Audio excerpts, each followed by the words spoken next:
Notre Dame football history like none other. We dive into the next year of Mark Rogers TV, Voice of College Football.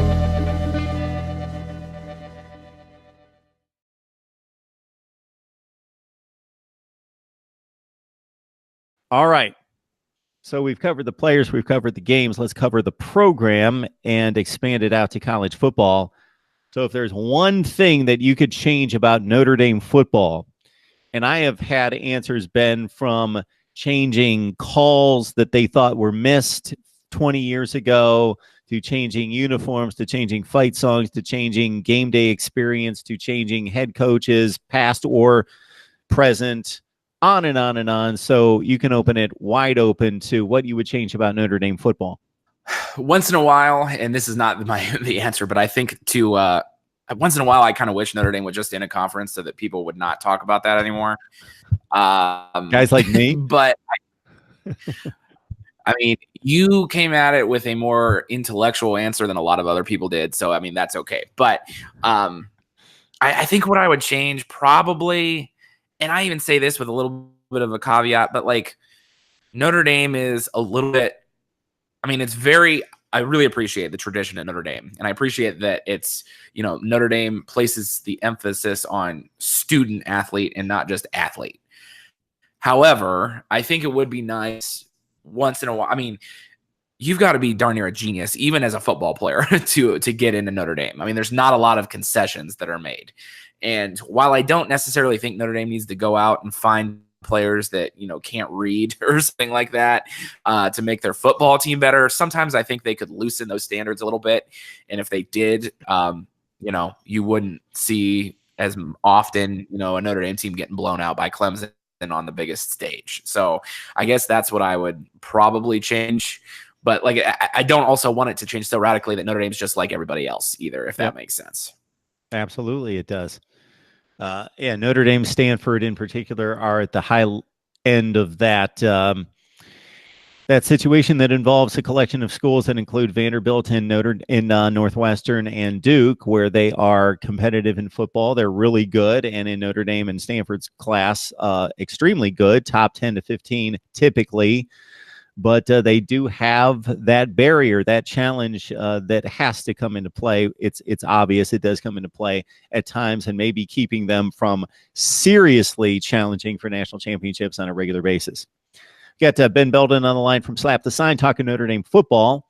And your comment in regards to Notre Dame and their affiliation with the ACC brings to mind that I think we have a discussion in our future that should be a whole lot of fun. And I don't know if that involved Notre Dame and the ACC or a college football playoff and how that should be structured, but we'll have to put that on hold and put our brains together to figure out what our point of contention was. I believe on Twitter maybe a month ago that had you serve up a conversation that I think would be a whole lot of fun.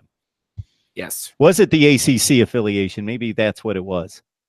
Well, I mean, it's just, I don't particularly like Notre Dame's affiliation with the ACC as it is, because I don't know, like I'd rather them be full conference or not conference at all, and not in the middle, I guess. And I don't think they should be conference. Let's establish that. And that's kind of what I was sort of thinking about, because I just don't think that, and like I say, I don't want to spoil this whole conversation for later, but I just don't think that putting them in a conference gives them much benefit. I think they play a schedule that is comparable or better than teams who are in a conference, and that's kind of where I was coming from, I think. And like I say, I don't really like the ACC affiliation, although it does make for some, cool matches once in a while, Florida State, Miami, those types of rivalries, but I don't know. So what I think, Ben, that you understood about the point I was trying to make, and I don't remember the course of the conversation and the back and forth exactly, but what people were jumping on me about, and they didn't get it, was I was not criticizing Notre Dame's schedule in terms of quality. That was not my argument. I rank the schedules every offseason, and I typically rank Notre Dame's as one of the 5 to 10 most difficult schedules in the country. Not necessarily this particular year, but it's not their fault. but I still think it's a top 40 or 45 schedule. I've got them ranked to somewhere in that range. But sure, there are the Ohio States and Alabamas of the world running around scheduling a weak non-conference opponents, and I still think their entry into college football playoffs are legit, and they are certainly that good. So Notre Dame's schedule's very difficult. I have all the respect in the world for Notre Dame approaching its schedule. They can't play Michigan and Michigan State and Clemson every week. You know, you're going to have your Ball States and your I think this year they've got the likes of New Mexico State and Bowling Green. Everyone does. I think they schedule extremely difficult. And last year just so happened to be down years for Florida State, USC, Virginia Tech, and a couple others that downturned the schedule. But in terms of who they go out and schedule, I have all the respect in the world for Notre Dame's scheduling approach. Ben Belden's on the line from Slap the Sign. We're talking Notre Dame football. So there is no conference affiliation, so we won't change anything there. We'll skip to national college football. And if you could change anything in the way it's structured, set up, anything involved with college football on a national scale, what would you change? I think the biggest thing right now that to me I don't like is the way college overtime is played. Now, I like that it's exciting, and you know, I don't know. When Notre Dame is not involved, I love college overtime, I suppose, because it's exciting in that way. But as I think about it, you know, the reason I don't like college overtime is because obviously these teams start with the ball at the 25 and they're going in to score. And to me, it just seems like you're leaving out a really important aspect of the game, and that's special teams and the strategy that's involved with field position and that type of thing. You know, college overtime favors teams that are, you know, good on offense, that can execute really well. And I get that, but you can be a darn good team and not have a great offense. And, you know, you can just lose because your kicker isn't very good. So to me, I would maybe change the overtime. There's been a lot of people that have tried to give, I guess, their solution for college and NFL overtime. Me, like, my rule would be you got to win by 4. And so, you know, if you score, you know, a field goal on your first time, then the other team gets the ball. And, you know, if, you know, maybe if they score a touchdown, it can be over or something along those. But I just don't think that a game in college should come down, I guess, to the leg of a kicker, which it seems like it so often does, the way that overtime is. Maybe you start with the ball on the 50-yard line. I actually don't really have the perfect solution, but I think I would change it, or I think I'd open that up to change it a little bit, because it just seems like it leaves, like I say, an aspect of the game out that I think is so important to the game of football in general. Yeah, I totally agree. I think it's fair. Where in the NFL, Sure. It's never been fair, especially prior to this rule change. It was not fair in the NFL because a team could get the ball, the other team never saw the ball, and the game could be over with a field goal. They have adjusted that to make it more fair, but it's still at a place where the offense controls the game, and if the offense gets the ball first, and it's especially two teams that don't play a whole lot of defense, and there's a significant advantage. So the NFL is not fair. It's better than it was, but not fair.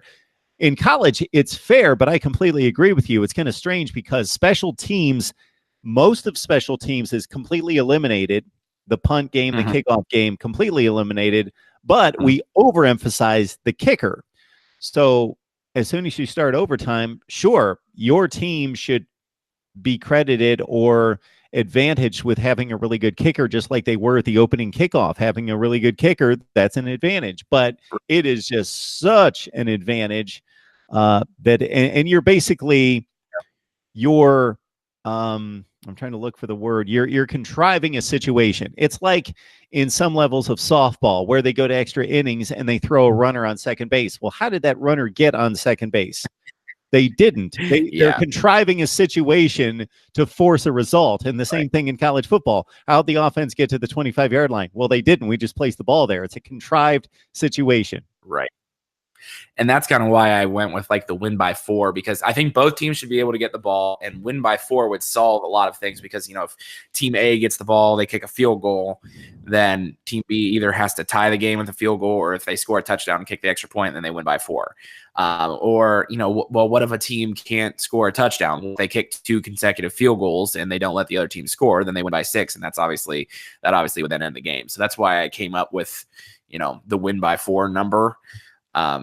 So I don't know. I haven't thought that all the way through, and I'm sure there are problems with it, but that's kind of, I don't know, what I've always sort of. Are problems with it, but you've come to a good place, I think, because basically the emphasis is not just on the kicker. You need a combination of better plays from different units. You either need the kicker twice and the defense twice, or you need the offense to go out and score a touchdown, but the defense to eliminate the offense entirely on the other side and restrict them from scoring at all to win by 6 or 7.